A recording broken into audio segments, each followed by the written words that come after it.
एक बहुत विशाल जंगल था और उस जंगल की रानी एक बकरी थी और उस रानी का महामंत्री एक ताकतवर लकड़बग्घा था जो बहुत ज्यादा अक्लमंद था। बकरी को जंगल की रानी होने की वजह से कुछ जानवर उससे आलस मानते थे। मेरे होते हुए इस जंगल की रानी एक कमजोर बकरी कैसे हो सकती है? मैं ये बिल्कुल भी बर्दाश्त नहीं कर सकता। जब भी मैं उस बकरी को देखता हूँ तो मुझको अपने आप पर बहुत शर्म आने लगती है कि मैं जंगल का सबसे ताकतवर जानवर हूँ और मुझको जंगल में कोई पूछता तक नहीं है। नहीं महाराज, आप ऐसी बातें क्यों करते हो? हमने तो सदा से आपको ही अपना राजा माना है और हमेशा अपना राजा मानेंगे। रहने दीजिए बकरी को इस जंगल की रानी। लेकिन पूरा जंगल जानता है कि वो कभी भी आपका मुकाबला नहीं कर सकती। आपकी दहाड़ ही उस बकरी के लिए काफी है। पूरा जंगल आपको सम्मान के साथ देखता है महाराज। दादा, मुझे सम्मान नहीं चाहिए, मुझे तो बस राजा का पद चाहिए। मेरा कब से सपना रहा है कि मैं एक दिन इस जंगल का राजा बनूं। लेकिन जब भी मैं राजा बनने की कोशिश करता हूँ वो लकड़बग्घा हमेशा मेरे रास्ते की रुकावट बन जाता है और मुझको हर बार हार देखनी पड़ती है। हाँ, ये बात तो मुझको भी सत्य लगती है कि जब तक इस जंगल की रानी का महामंत्री वो लकड़बग्घा रहेगा तब तक आप इस जंगल के राजा नहीं बन सकते। वो लकड़बग्घा ताकतवर होने के साथ साथ बहुत ज्यादा अक्लमंद भी है। अगर किसी तरह से उस लकड़बग्घा को रास्ते से हटा दिया जाए तो फिर उस बकरी की हमारे सामने औकात ही क्या है। वो जब तक ही इस जंगल की रानी है, जब तक लकड़बग्घा यहाँ का महामंत्री है। और हाँ, वो लकड़बग्घा हमेशा महामंत्री ही रहेगा, चाहे जंगल का कोई भी राजा रहे। ये उसने प्रण ले रखा है इस जंगल का महामंत्री बनकर सेवा करने का। तो महाराज, किसी भी तरह आप उस बकरी को राजगद्दी से हटाओ और खुद जंगल का राजा बन जाओ और वो ताकतवर लकड़बग्घा खुद ब खुद आपका महामंत्री बन जाएगा और आपकी हर आज्ञा का पालन करेगा। बस आप किसी तरह बकरी को जंगल से बाहर निकाल दो। हाँ ठीक है, हम कल ही उस बकरी को सबक सिखाने की योजना बनाएंगे और फिर मैं इस जंगल का राजा बन जाऊंगा। एक नन्हा चूहा बहुत तेज दौड़कर महामंत्री लकड़बग्घा के पास आया। असल में वो महामंत्री का गुप्तचर था जो उनको सूचना देने के लिए आया था। महाराज, मैंने अभी अभी शेर सिंह और हाथी दादा की बातें सुनी है। वो जंगल की रानी को सिंहासन से हटाने का प्लान बना रहे हैं और शेर सिंह इस जंगल का राजा बनना चाहता है। अगर वो अपनी इस बुरी योजना में कामयाब हो गया तो महामंत्री जी बड़ी समस्या हो जाएगी। मेरे होते हुए ऐसा कभी नहीं होगा। जब तक मैं इस जंगल का महामंत्री हूँ तब तक रानी की परछाई को कोई छू भी नहीं सकता, चाहे वो कितनी भी गहरी योजना क्यों ना बना ले। तुम अब एक काम करो, तुम उन पर अपनी जासूसी और कड़ी कर दो। तुम उनकी हर एक चाल के बारे में हमें बताते रहोगे। जी महामंत्री, मैं आपको उनकी प्रत्येक योजना के बारे में अवगत कराता रहूंगा। ठीक है, अब तुम जाओ, मैं उन दोनों की योजना के बारे में जाकर रानी को बताता हूँ। चतुर चूहा जासूसी करने के लिए चला गया और महामंत्री रानी के पास चला जाता है। रानी साहिबा, आपके खिलाफ जंगल में बहुत बड़ी साजिश हो रही है और वो आपको हटाकर जंगल का राजा बनने की योजना बना रहे हैं। हो सकता है वो राजा बनने के लिए आपको कुछ क्षति पहुंचा दें, इसलिए हमको सचेत रहना चाहिए। हमारे जंगल में ऐसा कौन हो सकता है जो हमसे नाखुश है? महामंत्री, मुझको तो ऐसा जानवर कोई नहीं लगता जो मुझे इस जंगल की रानी नहीं बनाना चाहता। सभी मुझसे प्यार करते हैं और सब मेरी आज्ञा का पालन करते हैं। वो आपकी आज्ञा का पालन करते हैं, इसका मतलब ये नहीं है कि वो आपको कोई नुकसान नहीं पहुंचा सकते। वो आपकी आज्ञा का इसलिए पालन करते हैं कि आप इस जंगल की रानी हैं।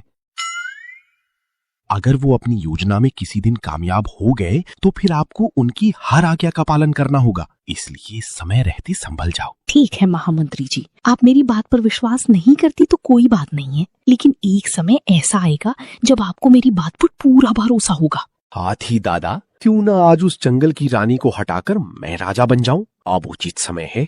रानी को जंगल के सभी जानवरों पर पूरा भरोसा हो गया है। वो पूरे जंगल को एक परिवार की तरह देखती है और ये मानती है कि परिवार का कोई भी जानवर एक दूसरे को कभी भी हानि नहीं पहुंचा सकता और हम इसी का फायदा उठाकर रानी को राजगद्दी से हटा देंगे। हाँ, तुम्हारी ये बात मुझको बहुत अच्छी लगी है। अब समय आ गया है कि तुम इस जंगल के राजा बन जाओ। तुम उस रानी को ऐसी स्थान पर लेकर आ जाओ जहाँ पर हम उसको बंदी बना सकें। और हाँ, बंदी बनाने के लिए मेरी पुरानी गुफा अच्छी रहेगी। उसमें कोई आता जाता नहीं है और वो पूरी तरह से खंडहर हो चुकी है। हम रानी को उसी के तहखाने में बंदी बना देंगे। हाँ, तुम्हारा ये विचार मुझको बहुत पसंद आया। अब तुम बिल्कुल भी विलंब ना करो, शीघ्र जाओ। जासूस चूहा ने उनकी सारी बातों को सुन लिया और वो महामंत्री लकड़बग्घा के पास पहुंचा। महामंत्री जी, आज हमारी रानी को शेर सिंह अपनी पुरानी गुफा के तहखाने में बंदी बनाने का प्लान बना रहा है और वो रानी को अपने साथ ले जाने के लिए आ रहा है, इसलिए आप रानी को उनके साथ जाने मत देना। हाँ, मैं जंगल की रानी को रोकने का पूरा प्रयास करूंगा। मेरे होते हुए शेर सिंह अपनी इस बुरी योजना में कभी भी सफल नहीं होगा। और तुम्हारा बहुत धन्यवाद जासूस चूहे, जो तुमने अपनी जान की परवाह ना करते हुए जंगल के बारे में सोचा। समय आने पर तुमको इसका इनाम दिया जाएगा। पहले रानी का भ्रम दूर होने दो। उसको ये भ्रम है कि जंगल का कोई भी जानवर उसके खिलाफ साजिश नहीं कर रहा। मेरे इतना समझाने पर भी उसने मेरी एक भी बात नहीं मानी। राजा शेर सिंह जंगल की रानी के पास गया। जंगल की रानी को शेर सिंह का प्रणाम। रानी साहिबा, मैं आपके समक्ष एक विनती लेकर आया हूँ। अगर आप उसको स्वीकार कर लो तो मेरे लिए बहुत ही सौभाग्य की बात होगी। तुम जंगल के सभी जानवर मेरे परिवार की तरह हैं। तुम मेरे पास कोई विनती लेकर आओ और मैं उसको स्वीकार ना करूं, फिर मेरा रानी होने का क्या फायदा है, जो अपने ही परिवार के लोगों की बात ना सुन सके। इसलिए तुम जो भी विनती लेकर आए हो, मैं उसको पूरा अवश्य करूंगी। बताओ, क्या चाहते हो तुम? रानी साहिबा, हाथी दादा ने अपने घर पर आपके लिए शाही दावत का इंतजाम किया है और आज हाथी दादा का जन्मदिन भी है। अगर आप हाथी दादा के वहाँ चलकर उस दावत को कबूल करें तो हम अपने आप को बहुत खुशनसीब मानेंगे। खुशनसीब तो मैं अपने आप को मानती हूँ कि मुझको तुम्हारी जैसी प्रजा मिली है जो मेरा इतना आदर और सत्कार करती है। मैं तुम्हारी दावत पर अवश्य ही तुम्हारे साथ चलूंगी। नहीं रानी साहिबा, आप इसके साथ कहीं पर भी नहीं जाओगी। मुझको शेर सिंह पर बिल्कुल भी भरोसा नहीं है। अवश्य ही ये इसकी कोई चाल है। इसलिए मैं एक महामंत्री होने के नाते आपको फिर से सचेत कर रहा हूँ कि आप अकेले इसके साथ नहीं जाओगी। शेर सिंह, अगर तुमको दावत पर लेकर ही चलना है तो मुझको भी रानी साहिबा के साथ लेकर चलो। अरे महामंत्री जी, आप भी कैसी बातें करते हो। हाथी दादा ने सिर्फ रानी को निमंत्रण दिया है तो रानी को ही जाना चाहिए। जब आप पर निमंत्रण ही नहीं आया तो आप हमारे साथ चलकर क्या करोगे? और वैसे भी हाथी दादा ने सिर्फ दावत रानी साहिबा के लिए बनाई है। शेर सिंह, मुझको तुम्हारी दावत की कोई भी इच्छा नहीं है। मैं सिर्फ रानी के साथ चलूंगा। रानी वहाँ पर तुम्हारी दावत खाएगी और मैं रानी साहिबा की सुरक्षा करूंगा। महामंत्री जी, आपको हम पर इतना भी भरोसा नहीं है कि आप रानी साहिबा को हमारे साथ भेज सकें? आखिर हम भी इस जंगल के जानवर हैं और रानी हमको अपना परिवार मानती है। तो क्या परिवार के साथ रानी साहिबा जा नहीं सकती? आपको इसमें क्या परेशानी है, जब रानी को ही मेरे साथ चलने में कोई परेशानी नहीं है?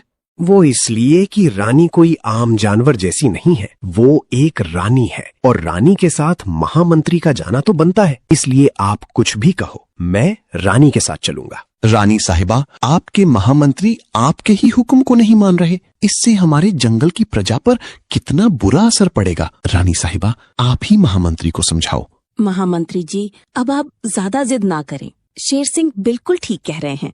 हमको शेर सिंह पर और अपनी प्रजा पर पूरा भरोसा है। चलो शेर सिंह, हम तुम्हारे साथ चलते हैं और महामंत्री, आप यहीं पर रहोगे।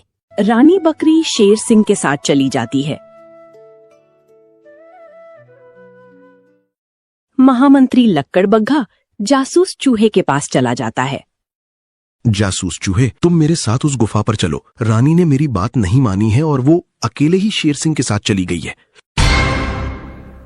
जैसा तुमने मुझे बताया था कि शेर सिंह उसको लेकर अपनी पुरानी गुफा पर जाएगा, हमको उसी गुफा पर लेकर चलो। हाँ महामंत्री जी, चलो चलते हैं उसी गुफा पर। और वो दोनों भी उसी गुफा की तरफ चल दिए। अरे शेर सिंह, तुम मुझको इस पुरानी गुफा पर क्यों लेकर आए हो? और ये गुफा तो पहले तुम्हारी थी, जो अब खंडहर हो चुकी है। भला यहाँ पर हाथी दादा मुझको दावत क्यों देंगे? दावत तो तुझको मैं दूंगा आज बकरी रानी। मेरे जैसे ताकतवर जानवर के होते हुए तू जंगल की रानी कैसे बन सकती है? अगर तू सच में जंगल की रानी है तो आ, मुझसे मुकाबला कर। जो जीतेगा वही जंगल पर राज करेगा।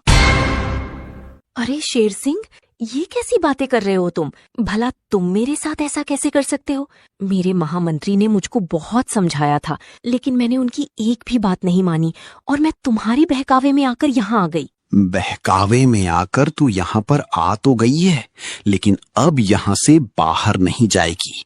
मैं तुझको इस गुफा में हमेशा के लिए बंदी बना दूंगा और इस जंगल का राजा बन जाऊंगा। मेरे होते हुए तुम कभी राजा नहीं बन पाओगे। मैं तुम्हारी चाल को पहले से ही जानता था, इसीलिए मैं तुम्हारा पीछा करके यहाँ पर आ गया। मुझे पता था कि तू रानी को कहाँ पर लेकर जाने वाला है।